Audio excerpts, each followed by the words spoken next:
लेके छुप न पावेला, रोग लागल ऐसा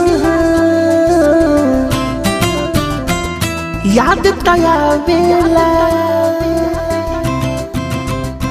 छुपाई लेके छुप न पावेला, रोग लागल ऐसा याद तयावेला।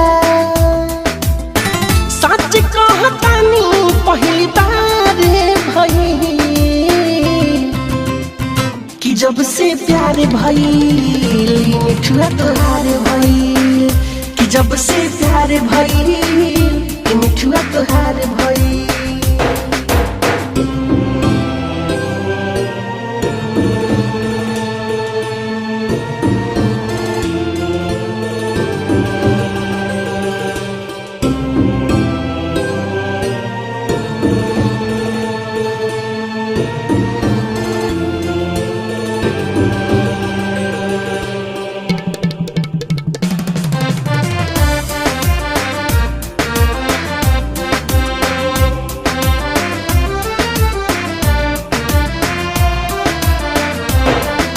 मोहनी सूरतिया दिल में बस गईले रानी, तुहरा बिना मुश्किल भा जियल जिंदगानी।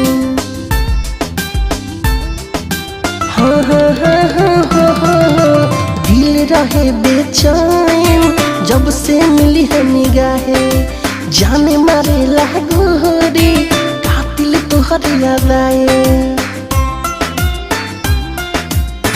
तोहरे हवाले सब हमारे भाई,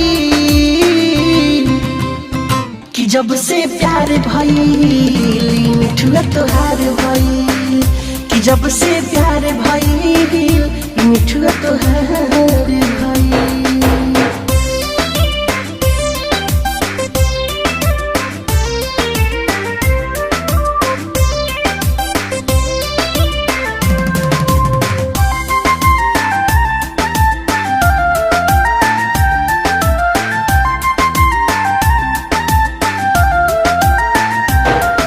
सामने से गुजरे रूह में जालू तरह, राइटर राकेश जाने ले दिल में बनवलू घर हो हा हा हा। तोहरे से जुड़ गई हमरो प्रेम कहानी, डाल के से नूर मैया में तोहके बनाई रानी।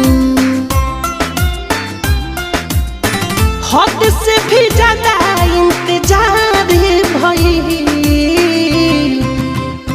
कि जब से प्यार भइल मिठुआ तोहार भइल, कि जब से प्यार भइल मिठुआ तोहार भइल। Ambe recording studio Delhi.